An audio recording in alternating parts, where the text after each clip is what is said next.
श्रीवर्धमानाय निर्धूतकलिलात्मने सालोकानां त्रिलोकानां यद्विद्यादर्पणायते श्रीमत्परमगम्भीर सद्वादामोहलाञ्छनम् जियात्रैलोक्यनाथस्य शासनं जिनशासनम्। पंच परमेष्ठी भगवान की जय। नमोकार महामंत्र की जय। वर्तमान जिन शासन नायक श्री महावीर भगवान की जय। परम पूज्य आचार्य श्री शांति सागर जी महाराज की जय। परम पूज्य आचार्य गुरुवर प्रज्ञा श्रमण श्री देवनंदी जी महाराज की जय। श्रीमद् जैन धर्म की जय। जय बोलिए भव्य प्रबोध मार्तंड मुनि श्री अमोघ कीर्ति जी महाराज की जय। नमस्ते गुरुवार। धर्म स्नेही बंधुओं,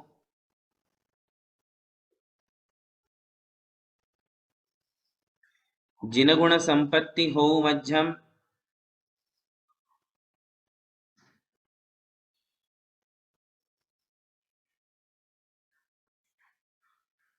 यह जो भावना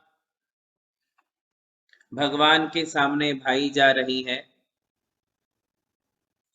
उसका अर्थ आपके लिए कल बताया था। कल यानी कि पिछली क्लास में, कि जिनेंद्र भगवान के जो गुण हैं, 5 महाकल्याणकों में जो श्री जिनेंद्र भगवान का स्वरूप है, वह स्वरूप ही संपत्ति है, वह मुझे प्राप्त हो। और उस समय आपके लिए बताया था कि जो तीर्थंकर भगवान के, अरिहंत भगवान के 46 गुण बताए हैं, उसमें से 34 अतिशय, 8 प्रातिहार्य और 4 अनंत चतुष्टय, ये सब मिलकर के 46 गुण होते हैं। इन्हीं की हमारे लिए प्राप्ति हो, ये गुण मुझे प्राप्त हो।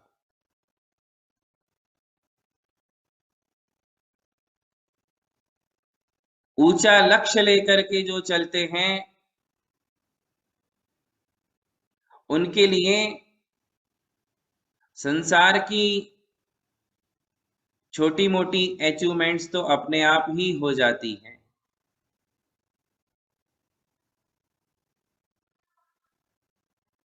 जो जिनेंद्र भगवान के गुणों को, जिनेंद्र भगवान की संपत्ति को चाहेगा, उसे जगत की कोई भी संपत्ति प्राप्त होना असंभव नहीं है। इसलिए भगवान से ये जो हमने मांग की है, प्रार्थना की है कि भगवान मुझे आपके गुणों की, आपने जो संपत्ति प्राप्त की है वह संपत्ति मुझे प्राप्त हो, इससे श्रेष्ठ और कोई प्रार्थना हो ही नहीं सकती। ये सर्वश्रेष्ठ प्रार्थना है। जिन गुण संपत्ति हो मध्यम, मुझे जिनेंद्र गुण रूपी संपत्ति की प्राप्ति होवे। यह चाह, यह कामना, यह प्रार्थना इतनी श्रेष्ठ है कि जिन गुण संपत्ति नाम का एक व्रत भी किया जाता है। जिन गुण संपत्ति व्रत सुना है क्या आपने? नहीं सुना। जिन गुण संपत्ति व्रत एक विशेष व्रत है, अनादि निधन व्रत है, ऐसा कहे तो भी कोई अतिशयोक्ति नहीं, क्योंकि जिनेंद्र भगवान भी अनादि काल से होते आए हैं। तो जिनेंद्र भगवान की गुण रूपी संपत्ति भी अनादि काल से भक्तों के द्वारा चाही गई है। तो जिन गुण संपत्ति व्रत हैं, जैसे नमोकार व्रत, कर्म दहन व्रत, ये व्रत के भी नाम आपने सुने हो। ऐसे ही जिन गुण संपत्ति व्रत है। इस व्रत में 63 एकासन या उपवास किए जाते हैं। जिन गुण संपत्ति व्रत की विधि है। कब इसे प्रारंभ करना चाहिए ऐसा स्पष्ट उल्लेख पढ़ने को नहीं मिल रहा है, किंतु कुछ लोग हैं जो इसे भाद्रपद के शुक्ल पक्ष में लेते हैं। कुछ लोग हैं जो अष्टानिका पर्व को श्रेष्ठ समझते हुए अष्टानिका पर्व में यह व्रत प्रारंभ करते हैं। इस व्रत में 63 संख्या है। अब हमने अरिहंत भगवान के मूल गुणों में तो 46 संख्या पढ़ी है। 46 गुण होते हैं अरिहंत भगवान के। तो जिन गुण संपत्ति में 63 कैसे हुए? तो देखिए, जिन गुण संपत्ति व्रत में षोडश कारण भावनाओं के 16 अंक भी मिलाए गए हैं। जिन गुण संपत्ति व्रत में षोडश कारण भावना के 16 एकासन या उपवास किए जाते हैं। इसके अलावा जन्म के 10 अतिशय और केवल ज्ञान के 10 अतिशय, ऐसे 20 काउंटिंग आपको अच्छे से करनी है। पहले मैंने बताया षोडश कारण भावनाओं के 16 उपवास या एकासन। देखिए, उपवास का हट नहीं है। उपवास से ही कोई व्रत होता है ऐसा जरूरी नहीं है, किंतु अपनी शक्ति के अनुसार हमारी जितनी शक्ति है, यदि हम एक उपवास से कर सकते हैं उपवास से करें, एकासन से होते हैं एकासन से करें, फ्रूट्स लेकर के कर सकते हैं तो फ्रूट्स लेकर के करें। इसमें बिल्कुल भी कोई कठिनाई नहीं होनी चाहिए। ऐसी जबरदस्ती नहीं है कि उपवास से करोगे तो ही ये व्रत माना जाएगा, बिल्कुल नहीं। आप एकासन से भी यह व्रत पूरा कर सकते हैं। जितनी आपकी क्षमता है तदनुसार आप ये व्रत कर सकते हैं। व्रत के दिन अभिषेक करना, पूजन करना अनिवार्य होता है। व्रत के दिन ब्रह्मचर्य व्रत का पालन करना चाहिए। व्रत के दिन जिस व्रत को कर रहे हैं उस व्रत से संबंधित पूजन और मंत्र की जाप हमारे लिए करनी होती है। नियमावली देखिए, चाहे कर्मदहन व्रत हो, चाहे नमोकार व्रत हो, चाहे जिनगुण संपत्ति व्रत हो, चाहे चारित्र शुद्धि के 1234 व्रत हो, बहुत सारे व्रत हैं। एक व्रत विधान संग्रह नाम की पुस्तक है, इतनी मोटी, उसमें सैकड़ों व्रतों का उल्लेख किया गया है। तो उसमें से ये कुछ एक ऐसे व्रत हैं जो अनिवार्य रूप से करने वाले करते ही हैं कि हमें ये व्रत तो अपने जीवन में करना ही है। उनमें से ये जिन गुण संपत्ति व्रत है। तो इस जिन गुण संपत्ति व्रत में इसकी भी पूजा है। इसके 63 मंत्र हैं। 63 व्रत, इस व्रत के जो 63 एकासन उपवास है, उन दिनों में अलग अलग जाप होती है। हर एक दिन की, हर एक व्रत की इसमें जाप है। तो 63 मंत्र है। एक ही पूजन है, वह पूजन करनी होती है, फिर मंत्र की जाप करनी होती है। फिर व्रत की कथा यदि हो तो वह कथा भी पढ़ना चाहिए। जिस व्रत को हम कर रहे हैं उस व्रत की कथा उस दिन पढ़नी चाहिए। तो इस व्रत की भी कथा है। और श्री जिनेंद्र भगवान का पंचामृत अभिषेक करना ही चाहिए। ऐसे जो नियम हैं, इन नियमों का पालन करते हुए व्रतों का आचरण किया जाता है। तो बंधुओं, जिनगुण संपत्ति व्रत में जो 63 है, 63 संख्या है, वह कैसे बनी देखिए। पहले तो षोडश कारण भावना के 16, जन्म के 10 अतिशय 26, फिर केवल ज्ञान के 10 अतिशय 36, फिर इसमें जो है 16 कारण के 16, फिर 10, 26, फिर 36, हाँ, और उसके बाद केवल देवकृत 14 अतिशय, देवों के द्वारा जो 14 अतिशय होते हैं उसके 14, तो ये हो गए 50। 50 के बाद 8 होते हैं प्रातिहार्यों के, ये हो गए 58, और 5 होते हैं कल्याणकों के, ये हो गए 63। 63 संख्या पुनः एक बार बता रहा हूं, सुनिए। 16 कारण व्रत, 16 कारण के 16,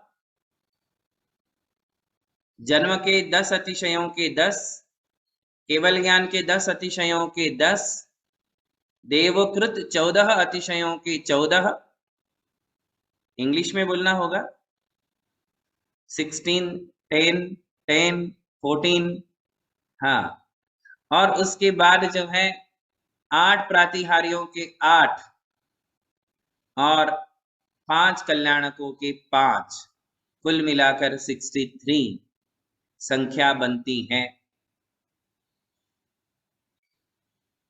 इसमें 16 कारण भावना ली है, 5 कल्याणकों के 5 लिए हैं, इससे स्पष्ट है कि जिन गुण संपत्ति का अर्थ तीर्थंकर भगवान का वैभव है।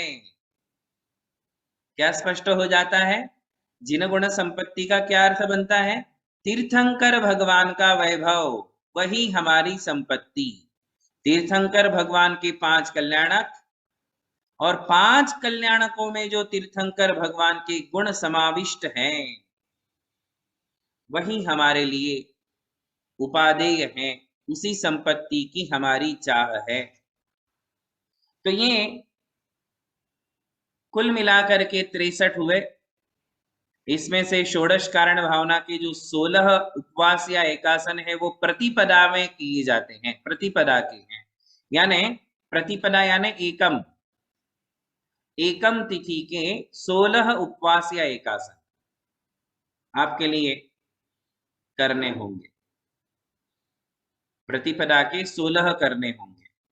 फिर जन्म के 10 अतिशय और केवल ज्ञान के 10 अतिशय, दोनों की 10-10 संख्या है, तो 10 और 10 20, तो दशमी तिथि के 20 उपवास किए जाते हैं। दशमी प्रतिपदा के 16, प्रतिपदा यानी एकम तिथि, तिथि के अनुसार ये व्रत किया जाता है।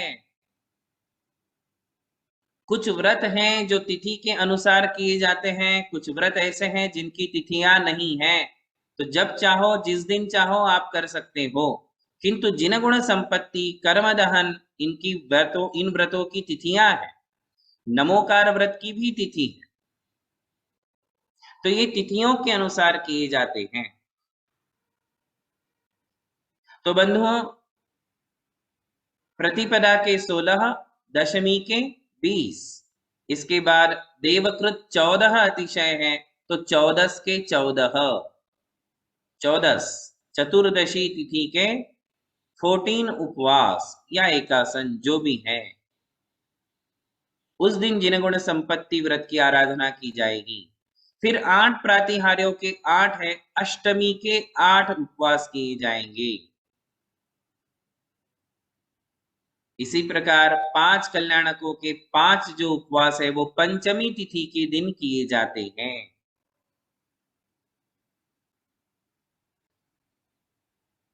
तिथि समझ में आ गई?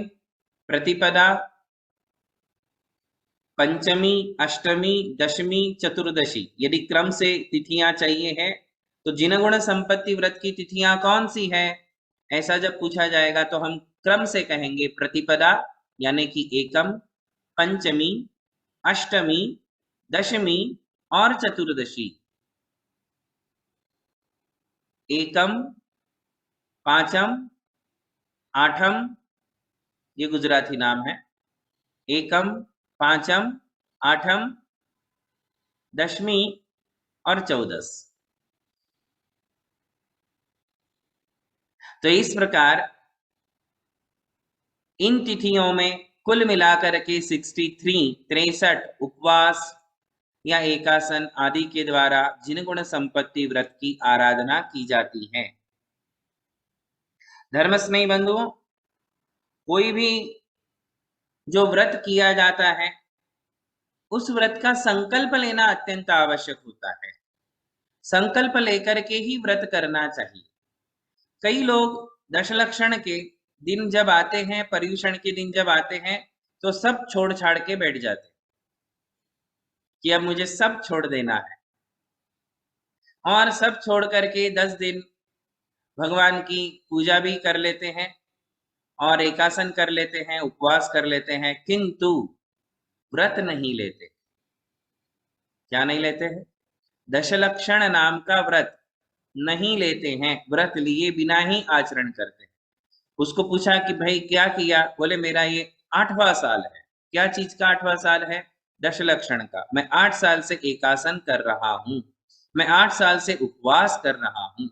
मैंने कहा भाई तुमने व्रत लिया था क्या? बोले नहीं, व्रत क्या लेना है, बस आया पर्युषण और अपने को कर लेना है। धर्म स्नेही बंधुओं, व्रत लिया जाता है, संकल्प किया जाता है, व्रत लेना चाहिए प्रॉपर कि मैं 10 लक्षण के 10 वर्षों के लिए 10 लक्षण व्रत स्वीकार करता हूं।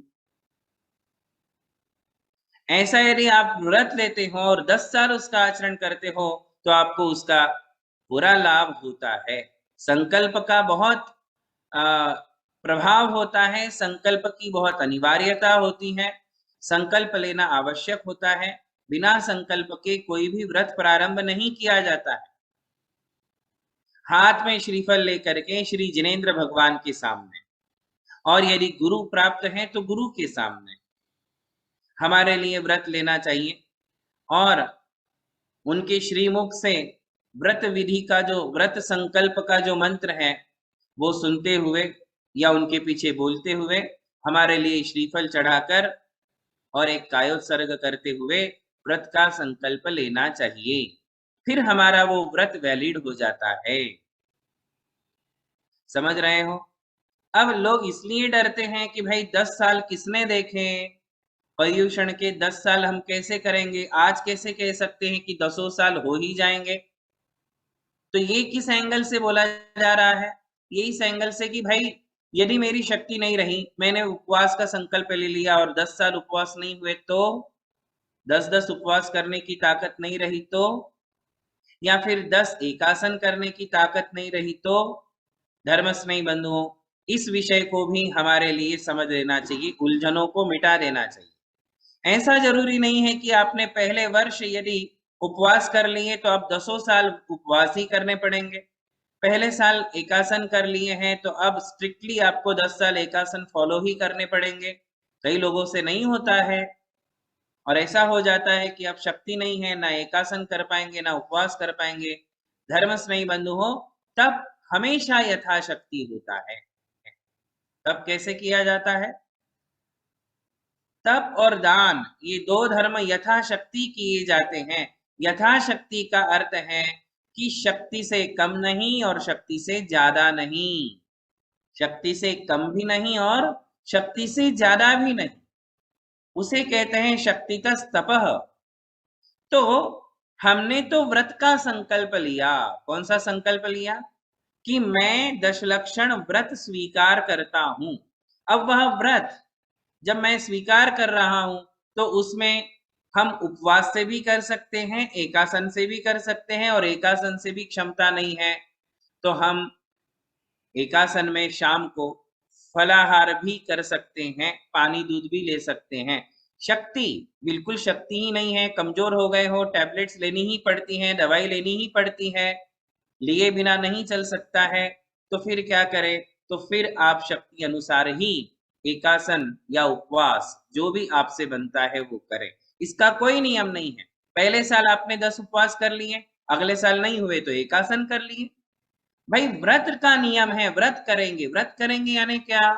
व्रत करेंगे का अर्थ है कि उस दिन हम भगवान का अभिषेक करेंगे, उस दिन हम पूजन करेंगे, व्रत की पूजा करेंगे, व्रत के मंत्रों का जाप करेंगे। ये इसका नियम है, ये करना है। व्रत से संबंधित अभिषेक, पूजन, जाप और व्रत की कथा को पढ़ना, ये काम हमारे लिए करना है। उस दिन हमारे लिए संयम का पालन करना है। उस दिन हमारे लिए गृहस्थ के या संसार के या मनोरंजन के जितने भी कार्य होते हैं उनको स्टॉप करके हमारे लिए जो है धर्म ध्यान करना है। और बाकी रही बात तप की, तो तप यथाशक्ति। उपवास कर सकते हो, 10 साल उपवास करो, 10-10, किसने मना किया? बिल्कुल कर सकते हो, किंतु शक्ति के अनुसार। मेरी शक्ति है क्या मैं 10 उपवास बिल्कुल आराम से, बिना थकावट के, बिना लेटे लेटे, नहीं तो 10 दिन लेटे लेटे ही निकल जाते हैं। भाई मेरे यदि अभिषेक, पूजन, जाप आराम से हो रहा है, धर्म ध्यान आराम से चल रहा है, तो फिर 10 उपवास करने में कोई बाधा नहीं। किंतु जोश जोश में कर लेते हैं, नहीं मुझे तो करना ही है, काउंटिंग में लाना ही है, हिस्ट्री तो बनाना ही है कि मैंने लाइफ में एक बार तो 10 उपवास किए ही हैं। कोई पूछे तो फिर शर्म नहीं आना चाहिए कि मैंने नहीं की। कई लोग इसलिए भी 10 उपवास कर जाते हैं। क्यों कर जाते हैं? कि भाई किसी ने यदि पूछ लिया कि आपने किए कि नहीं 10 उपवास, तो बोलने में मुझे शर्म नहीं आना चाहिए, इसलिए फिर मैंने भी 10 उपवास कर लिए। इसमें क्या शर्म है भाई? नहीं की, कोई बात नहीं। किंतु बहुत ऐसे समाज हैं, बहुत ऐसे लोग हैं जिनके ग्रुप में ये बात को लेकर के बहुत शर्म महसूस की जाती है कि अरे इसने तो किए ही नहीं, अरे ये तो आज तक नहीं कर पाया। इसलिए कई लोग जो हैं 10-10 उपवास कर जाते हैं।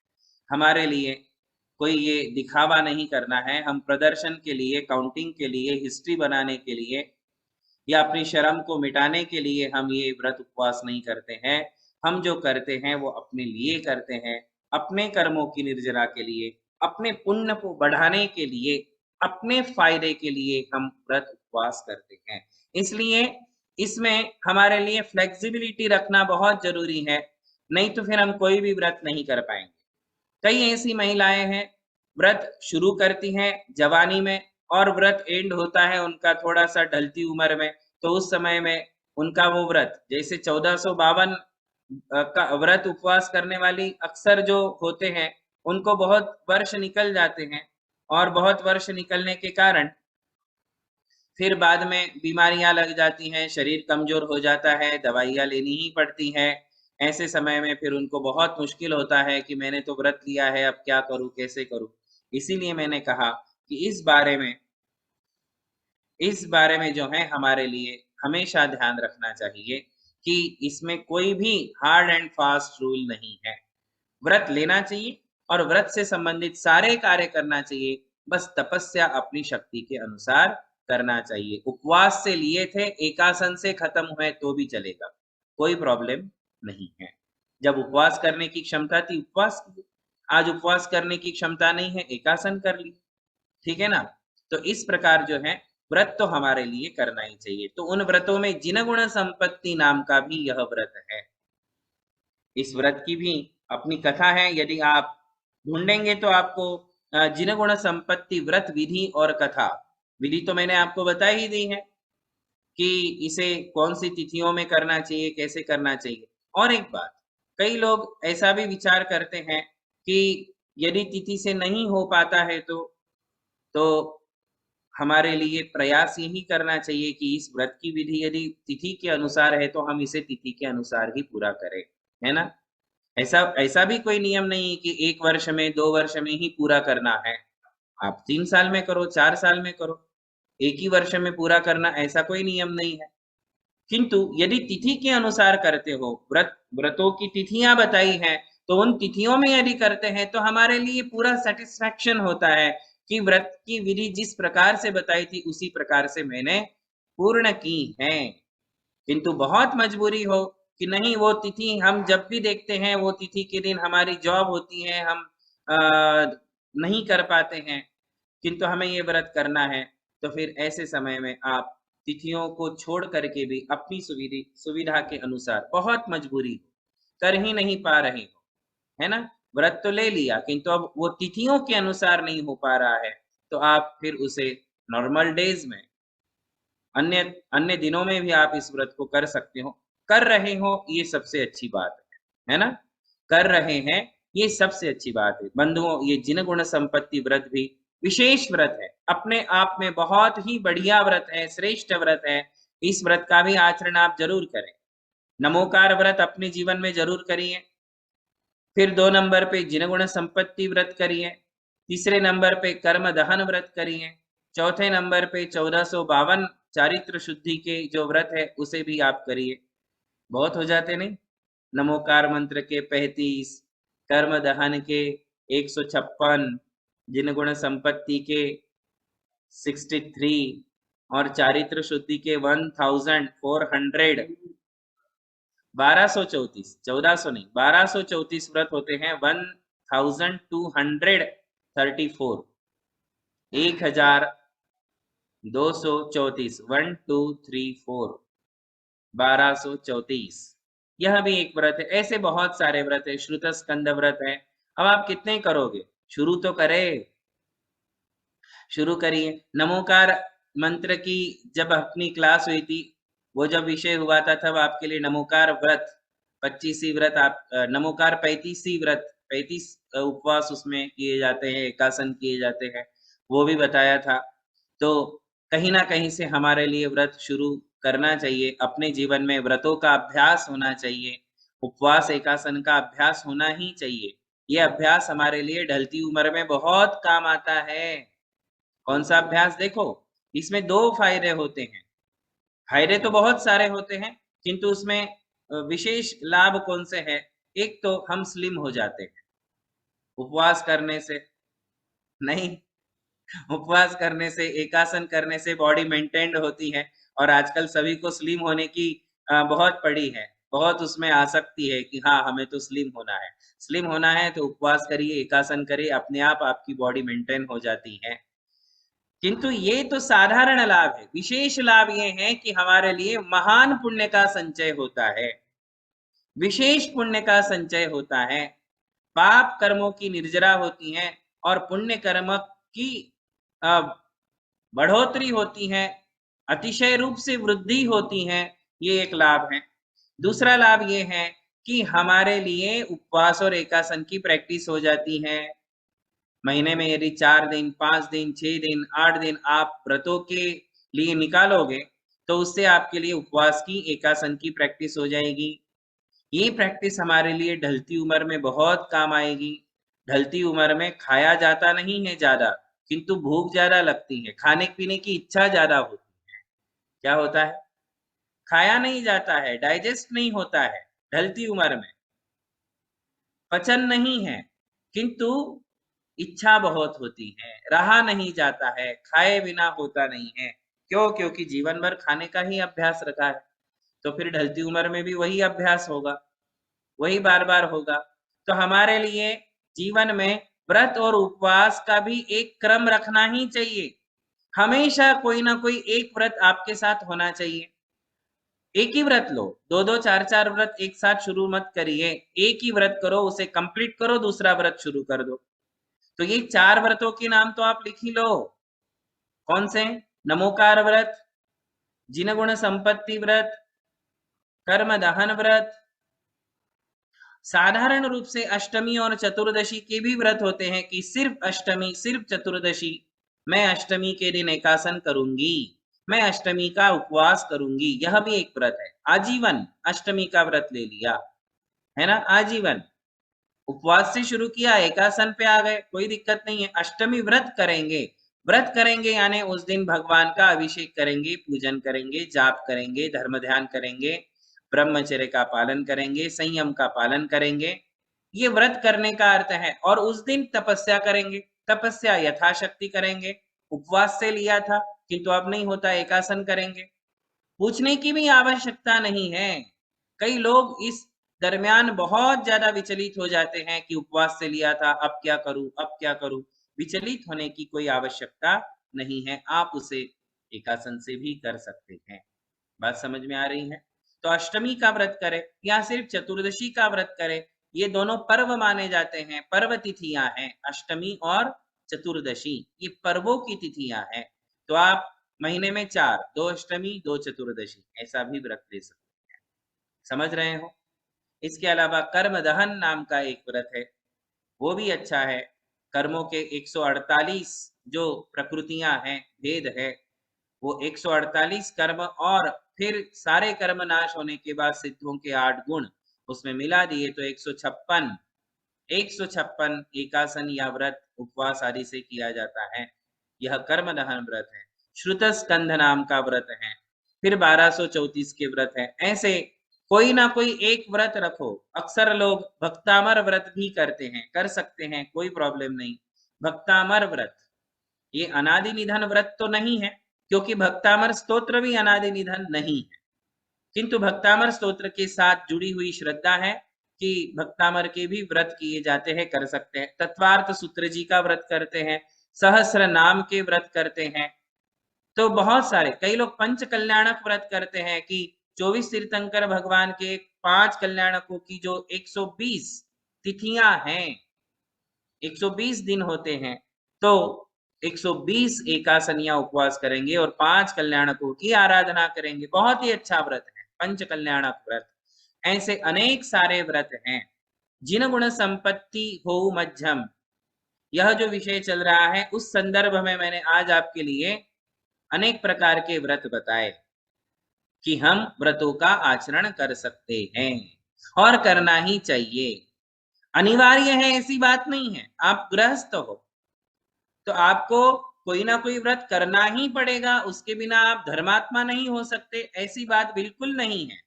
ऐसी बात बिल्कुल नहीं है। गृहस्थों का मुख्य धर्म है सम्यक दर्शन और सम्यक ज्ञान, है ना। 8 सम्यक दर्शन के 8 अंगों का पालन करना ये मुख्य धर्म है। इसके साथ आप व्रतों की आराधना भी कर सकते हैं, है ना। यदि करो तो हमारे लिए बहुत लाभ है, बहुत लाभ है। विशेष लाभदायी होते हैं ये व्रत। हमारे लिए संसार के सुखों को देने वाले हैं, क्रम से मोक्ष का सुख भी देने वाले हैं, हमारी समस्त दुविधाओं को मिटाने वाले, हमारी रोग बीमारियों को दूर करने वाले, हमारी दरिद्रता को दूर करने वाले ये सारे व्रत है। रवि व्रत भी लोग करते हैं ना, रवि व्रत।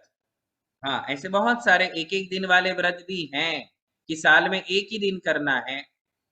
कई बार साल में एक दिन वाला भी व्रत आता है। मुकुट सप्तमी नाम का व्रत करते हैं, सुगंध दशमी नाम का व्रत करते हैं।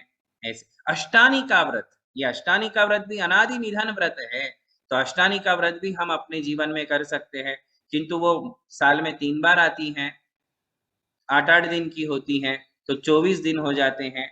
ऐसे भी आप अष्टानी का व्रत भी कर सकते हैं। बहुत सारे व्रत हैं, अच्छे अच्छे व्रत हैं, लाभदायी व्रत हैं। शरीर की दृष्टि से, परिवार की दृष्टि से, धन दौलत की दृष्टि से, अनुकूलताओं की दृष्टि से, मानसिक शांति की दृष्टि से और आध्यात्मिक दृष्टि से, आत्मलाभ की दृष्टि से ये सारे व्रत किए जाने चाहिए। ये सारे व्रत किए जाते हैं और इन व्रतों से शारीरिक, पारिवारिक और व्यापार आदि से संबंधित मानसिक, आध्यात्मिक, पारमार्थिक, सांसारिक सारे लाभ हमारे लिए प्राप्त होते हैं। इसलिए हमेशा हमारे लिए व्रतों की आराधना करते रहना चाहिए। तो इस प्रकार जिन गुण संपत्ति हो मध्यम, जिन गुण संपत्ति की मुझे प्राप्ति हो, इसे कई लोग केवल बोल करके प्रार्थना करते हैं, नमोस्तु करते हैं और बोल देते हैं कि जिन गुण संपत्ति हो मध्यम। तो कई लोग जिन गुण संपत्ति व्रत करके ये भगवान से प्रार्थना कर रहे हैं कि मुझे ये जिन गुण संपत्ति प्राप्त हो। अब आप बताओ, केवल नमोस्तु करके जिन गुण संपत्ति मांगने वाले और जिन गुण संपत्ति व्रत करके जिन गुण संपत्ति मांगने वालों में किसको जल्दी प्राप्त होगी? व्रत करोगे तो जल्दी काम होगा ना। जितनी ज्यादा ताकत लगाएंगे एड़ी से चोटी तक, तो जितनी ताकत, जितनी भावनाएं, जितनी श्रद्धाएं बलवती होगी, उतना हमारा काम जल्दी होगा, हमें भी तीर्थंकर भगवान का वैभव प्राप्त होगा। तो यहाँ तक तीसरे पंचांग नमस्कार में जो हमने भावनाएं भाई थी, नित्य काल मंचेमी पूजेमी वंदामी नमस्सामी, दुख खो कम खो बोहि लाहो सुगई गमनम समाहि मरणम जीर्ण गुण संपत्ति हो मध्यम। यहाँ तक ये जो प्रार्थनाओं का क्रम था ये पूर्ण हुआ। अब तीसरे पंचांग नमस्कार के बाद हमें क्या करना है, कैसे हमें समापन करना है, ये अगली क्लास में बताएंगे। आज इतना ही। बोलिए महावीर भगवान की जय। जय बोलिए परम पूज्य मुनि श्री अमोघ कीर्ति जी महाराज की जय। जय। हे गुरुवर, आज आपने हमें बहुत ही सरल भाषा में ये समझाया कि व्रत, हमें जो भी व्रत करे वो संकल्प लेकर ही करना चाहिए, और व्रत का पालन तब हमेशा अपनी शक्ति के अनुसार करना चाहिए। तब करने से ही हमें सांसारिक लाभ तो होते ही है, उसके साथ आध्यात्मिक लाभ होते हैं और क्रमशः मोक्ष लक्ष्मी की प्राप्ति होती है। जय बोलिए परम पूज्य मुनि श्री अमोघ कीर्ति जी महाराज एवं मुनि श्री अमर कीर्ति जी महाराज की जय। नमोस्तु नमोस्तु नमोस्तु गुरुवर। आशीर्वाद है सभी के लिए। नमोस्तु नमोस्तु नमोस्तु गुरुदेव। नमोस्तु गुरु।